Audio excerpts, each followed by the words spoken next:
Pre, marami po nagtatanong sa atin, marami pa nagko-komenta, no, Daddy Lou, ano po ba yung mga legit na agency? Ito po yung mga binabanggit natin na legit. Double check nyo sa POA. Ano, kung sila active pa, ano yung mga binabanggit natin. Please double check nyo po, ano. So, at nakikita nyo naman, kaya hindi nakakatakot kasi no fees to be collected talaga nakalagay sa site nila. So, maganda po yan. Kaya, okay. At yung iba naman nagtatanong, Daddy Lou, ang Canada ba talaga ba nagka-hire or open ba?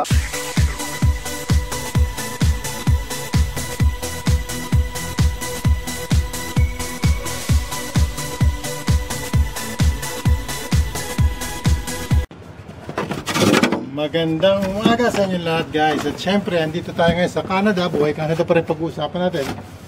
At syempre, nagpapasalamat ako sa lahat ng subscriber natin na sumusubaybay. Dahil hindi sa inyo, hindi mangyayari mga bagay na ito, ano? Yung ating journey na ating tinatahak. At syempre, guys, bigyan nyo rin ako ng update kung ano na nangyari. May mga pangyayari na ba sa inyong mga aplikasyon, sa inyong pag-a-apply. Bigyan nyo ako ng update para nasa galot. Masundang ko kayo hanggang sa pagkakaroon kayo rito. Ganun ay ang ingay naman yun. Meron tayong connection sa bawat isa kahit na kayo nakarating na kayo rito. At napakaganda ng panahon, nakita nyo, ito yung snow na malambot pero hindi siya masyadong malamig. Woo! Cold! See you later, guys! Love you! Naman, di man lang nag-hi sa sa mga...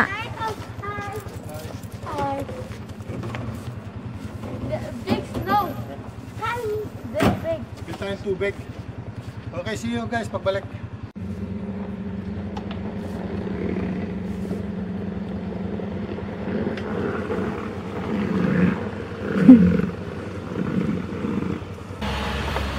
School bus.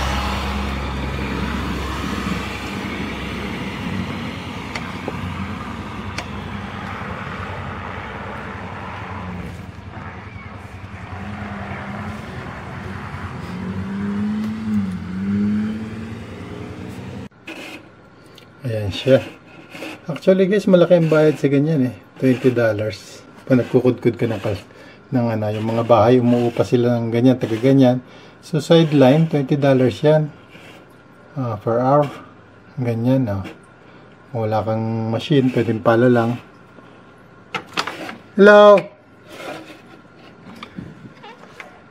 Naks, pulang-pula, pulang-pula ang piece niya, pulang-pula, reflect yung truck na pula pala, hindi pala siya. Ayusin mo yung linis dyan, baka may madulas dyan na kailangan malinis lahat yan paglabas ko dito at maghahabulan tayo sa snow. Kinikilig. Okay, nagbabalik tayo, galing tayo sa grocery, nakabili na tayo ng tubig, syempre ito na.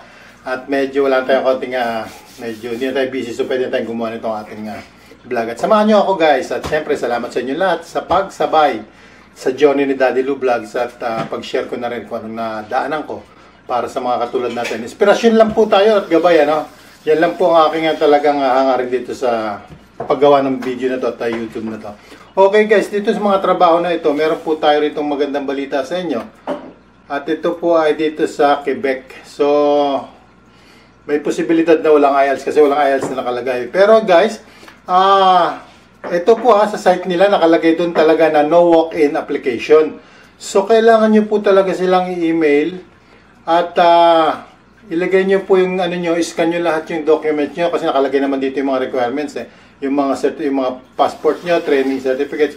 Ilagay nyo po yan sa USB tapos i-upload nyo at i-email mo sa kanilang email. Kaya po kailangan nyo pong puntahan itong talagang puntahan nyo yung site nila kasi meron naman silang site, so nandun yung mga email nila at legit ito. At nakalagay din po dyan guys na talagang wala pong fees na kukolektahin dito sa trabaho na ito. Kaya po beware tayo sa mga illegal recruiter. At siyempre ito po ay pwede nyo i-check sa POA. Double check nyo lang yan.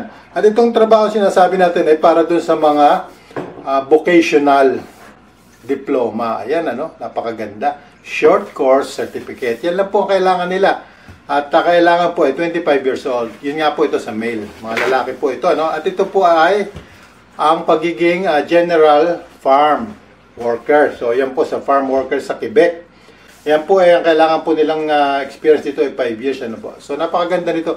Dito po ito sa Advanced Group Link Manpower Services Incorporated. Marami po nagtatanong sa atin, marami pa nagkukomenta, no, Daddy Lou, ano po ba yung mga legit na agency? Ito po yung mga binabanggit natin na legit. Double check nyo sa POA. Ano, kung sila active pa, ano yung mga binabanggit natin. Please double check nyo po, ano. At nakikita nyo naman, kaya hindi nakakatakot kasi no fees to be collected talaga nakalagay sa site nila. So, maganda po yan. Yung iba naman nagtatanong, Daddy Lou, ang Canada ba talaga ba nagka-hire or open ba? Opo, open po tayo. Mabagal lang po ang proseso. Oops, meron ditong sumingit. Extra. Meron na mabagal lang po ang proseso, pero tuloy-tuloy po yan. Sa katunayan, yung mga nag-apply last year, papunta ng Quebec, may malapit na silang umalis at may mga date na yan, ng flight nila. At yung iba naman nag-biometric na. So, di ba kabubukas lang ng biometric natin sa Maynila? So, marami na po nag-biometric. Sa katunayan, isa ako sa nakatanggap dyan na meron ako ini-sponsor na magba-biometric na rin, tsaka medical. Katatanggap ko lang po ng email na yan last week. So, ito yung malalaman nyo yan. Malalaman nyo, kaya huwag kayong bibitaw yung kay Daddy Lou Vlogs kung sino ba itong ini-sponsor ko. Ano? At sila ay magme-medical na. Mabilis lang ang proseso, guys. Mabilis lang po. Hindi naman siya ganun katagal. Basta Kahit may pandemic, mga isang taon. Oo. So, may isa pa tayong trabaho na babanggitin. Ito isa pa rin legit na talagang ito marami na rin ditong umalis, guys. At ito naman para sa ating mga kasamahan din, high school graduate, vocational, at short course certificate. So, ayan ano. At dito po, sa ating babanggitin na to, ito po yung sa TIG welder. Sanitary welder or TIG. TIG welder, ay mga katig natin yan, mga ka-welder, alam nila yan. Okay, pagkakataon nyo na po ito, 25 years old and above, pasyalan nyo rin yung kanilang website. Kaparehas ng isa rin, wala rin pong walk-in dito. So, ang kailangan po natin, yung mga copies natin, scan po natin lahat ng requirements at puntahan nyo sa kanilang website kung ano yung mga requirements na kailangan para mai-email nyo, nang ma-entertain kayo. Ano po. At ito, wala naman sinasabing IELTS dito. So, may posibilidad na baka wala po. Pero ito po ay Canada. So, hindi natin alam kung saan ang destination. Minimum of work experience. 5 years po ang minimum experience nito. At least vocational diploma. Yan, short course. Ayan po, short course certificate. Ayan. At ito po yung Sherto Ahensya Professionally Incorporated na matatagpuan sa Taguig, Barangay Ususan. So, ayan po At may profile sila dito. Nandito lahat yan. At nandito yung kanilang mga job description nyo. Kailangan yung function duties. So, nakalagay no placement fee. No placement fee po Sa Canada, walang placement fee. Wala Number po. 1. Illegal recruiter po. Mag-ingat tayo. Wala pong placement fee to. Number 1 yan.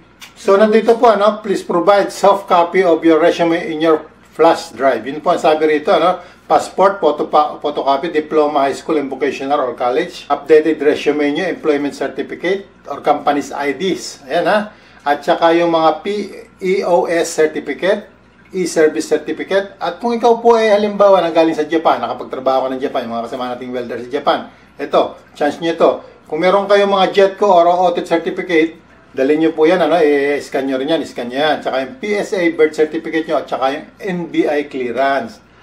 At yung po lahat ng aplikante na interesado mag-apply dito po i-email nyo po sila sa info@shertoahensya.com.ph. Pakiusap ko po, double check po ulit sa POAA, kung sila po ay active. Pero nandito po yung kanilang, machi-check nyo yung kanilang, anong tawag dito, yung POA license nila. So, pakicheck nyo po kung sila ay active pa, at parang nasa ganun, mas maliwanag. Pero hindi naman nakakatakot dahil wala namang kinukolekt sa'yo. Nakalagay naman dito no fees to be collected. Tigas. At nakalagay ay apply until December 19. So, mahaba, So, hindi ko na isa-isahin. Shoutout kayo. Napakarami nyo, guys. At ang importante doon ay na-share nyo yung video nito at naipaparating natin sa ating mga kababayan. Napakarami po sa kung saan bansa. At nandun nga sila at nagpipilit din na makarating dito kasi ito nga po ay one of the best country. So, magandang benepisyo. Lalo ngayong pandemic, maraming benefits na natatanggap kahit na marami ganito. So, at saka tuloy-tuloy naman, mabagal lang pero tuloy-tuloy siya. So, ayan guys. So, maraming trabaho dito pag nakakalkal nyo itong mga sinasabi ko. Meron nga ritong embalmer. Ayan, Sa First Dynamic po yun. Personal Resources. 23 years old and above. Canada rin yan. Anong ano niyan? 5 years. Educational ano? 5 years experience. Tingnan natin yung educational niya. At least vocational diploma, short course certificate. Ayan po. Ito po yung mga, urgent hiring. Oh. Talagang urgent sila dito. Urgent daw yung Oh, Embalmer, mail. guys. High school diploma with vocational course or college level. Yan with complete documents. No, yan nakalagay din dito sila. At sila ay always open. Aba, maganda to. Always open sila. Ibig sabihin, pwede kayong pumunta ron. Yan, syempre, requirements para dito sa Embalmer natin. Unang-una, hindi kang matatakutin sa patay. Maraming salamat ulit at don't forget to subscribe. Kung hindi ka pa nakapag-subscribe sa channel na to, subscribe na si Daddy Lou Vlogs at like and share. Ano po, at maraming salamat sa pagsabay nyo sa akin kasi ulitin ko ulit, kung hindi dahil sa inyo, hindi mangyayari itong ating journey na pagbibigay ng inspirasyon sa ating mga kababayan na makapagtrabaho dito at magsumikap na makarating dito para sa future ng ating pamilya, ng inyong mga anak. Kaya ayan, shoutout sa inyo lahat, mabuhay! Huwag niyong kalilimutan ako, i-update niyo ako kung ano na yung kalagayan niyo, kalagayan ng mga application niyo, kalagayan niyo, nasa na kayong banda, at nasa ganon, page mo ay. hanggang sa makarating kayo rito, magkakasama tayong ibabahagi natin ang ating naranasan sa kapwa natin mga Pilipino na makarating din sila rito, di ba guys? So, high school yan, high school graduate, shoutout sa inyo lahat. Ayan kita nyo naman, di ba? Pwede tayo makapagtrabaho. So, sa susunod, maghanap tayo ng magkakakalkal pa tayo. At kung hindi nyo pa napapanood yung ibang video, panoorin nyo kasi marami kayong matututunan sa mga luma kong video. Medyo awkward pa lang talaga ako dati. Pero marami po tayo itong na-pictures na katulad ng mga student working permit na kung paano. Nandiyan po lahat yan. So, may mga agency rin or mga job sites na binigay rin tayo. Panoorin nyo sa last. Okay, hindi na magpapakahaba-haba at napakahaba na. Shoutout sa inyo lahat and God bless, good luck and God bless and Daddy Lou signing out. Sabi ko, Facebook page eh. Sabi ni Direct, yung po gusto makipag-ugnayan kay Daddy Lou Vlogs at mag-PM sa atin sa page, Facebook page daw. Daddy Lou Vlogs yan, Facebook. Hindi pa alam ang Facebook Hindi page ko alam niya, guys eh. At importante nakalagay dito, no fees to be collected. Beware of illegal recruiters. Wala po kayong babayaran dito kaya hindi nakakatakot sumugal. Okay, good luck! Cover. Anong cover? Cover dito sa camera. Anong gagawin ko? Transition. Ay, Diyos ko, vlogger na to.